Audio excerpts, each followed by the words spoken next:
Imagine a windy night in eastern Britannia. A bonfire blazes, and before it stands Boudica, queen of the Iceni, her hair like a fiery banner, her voice trembling with rage and sorrow. She addresses a crowd not of soldiers, but of farmers, blacksmiths, and hunters, her people, united by suffering. Rome, the conqueror, has crossed a line. They brutalized her family, seized her lands, and shattered the fragile peace. Boudica's words are not a plea, they are a declaration of war. In this instant, she is more than a queen. She is the spirit of rebellion itself. The Romans mistook her grief for weakness. They saw a widow, not a leader, but as the firelight flickers upon determined faces, a single purpose ignites: vengeance. The Iceni and their allies are not professional warriors, but their pain and anger transform them into a force Rome cannot ignore. Boudica represents more than her own loss. She fights for the freedom of her people, their gods, and their right to exist. The decision made here will set Britannia ablaze.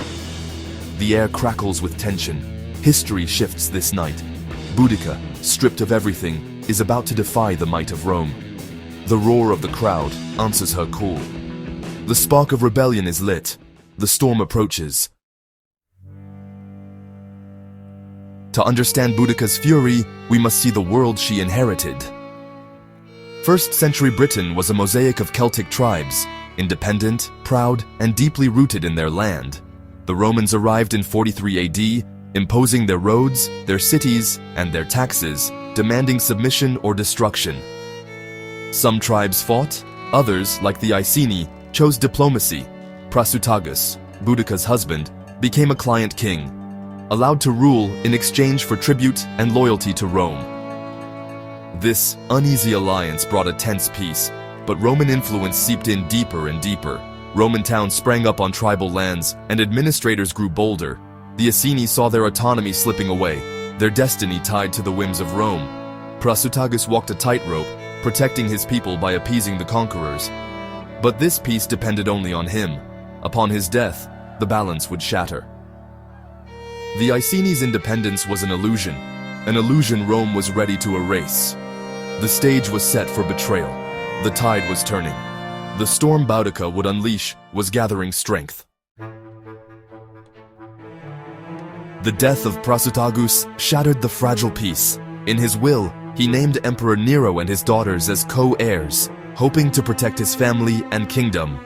But the Roman officials saw only an opportunity. They rejected the will, seized Iceni lands, and declared the kingdom Roman property. The idea of a queen or daughters inheriting power was unthinkable to them. Roman soldiers arrived, not to honor a pact, but to strip the Iceni of everything. The shield Prasutagus hoped to leave behind became the weapon of their destruction. The betrayal was complete. The Romans unleashed calculated cruelty. When Boudica protested, she was seized, stripped, and publicly flogged. Her daughters suffered even worse, raped by Roman soldiers to extinguish the royal line. The Iceni nobility were enslaved, their lands confiscated. Rome wanted to break not just a queen, but the spirit of a nation. Instead, they created a martyr. Boudica's grief became a fire of vengeance. Humiliation was not an end, but a beginning. The point of no return had been crossed. The news of Roman atrocities spread like wildfire. If the Iceni could be crushed, no tribe was safe. Boudica, indomitable, became the rallying cry for all who suffered under Roman rule. Her speeches united the Iceni, the Trinovantes, and other tribes, each with their own grievances. The rebellion transformed into a pan-tribal force, tens of thousands strong. This was not a disciplined army, but a furious horde driven by rage and hope. They gathered chariots, swords, and shields, ready to reclaim their freedom. Boudica promised to drive the Romans from Britain forever. The uprising was no longer just about revenge, it was a war for survival. The storm was about to break. Rome would soon face an unprecedented threat. The island was on the brink of chaos. Boudica's first target was Camulodunum, Colchester, the heart of Roman oppression. Once a tribal capital, now a Roman colony, its Temple of Claudius was a daily insult to the Britons. The unfortified and complacent city was unprepared for the Celtic onslaught. Roman citizens and veterans retreated to the temple, but help was scarce and futile. Boudica's warriors stormed the city, unleashing years of pent-up fury. Camulodunum was burned to the ground, its defenders slaughtered. Archaeologists still find the charred remains, a testament to the city's destruction. The fall of Camulodunum sent shockwaves throughout the province. Rome's prestige was shattered. The rebellion was now a crisis. The Legio IX Hispana attempted to intervene, but was ambushed and decimated. Only a handful escaped. The rebellion was no longer a local uprising. It was an existential threat to Roman Britain. The province trembled. With Camulodunum in ruins, Boudica's army marched on Londinium, modern-day London. The city, young and prosperous, was defenseless. Governor Suetonius Paulinus arrived, but he understood that defense was hopeless. He evacuated those who could flee, abandoning the others. Boudica's forces razed Londinium, massacring all who remained. Next, they turned to Verulamium, St. Albans, a symbol of Romanized Britons.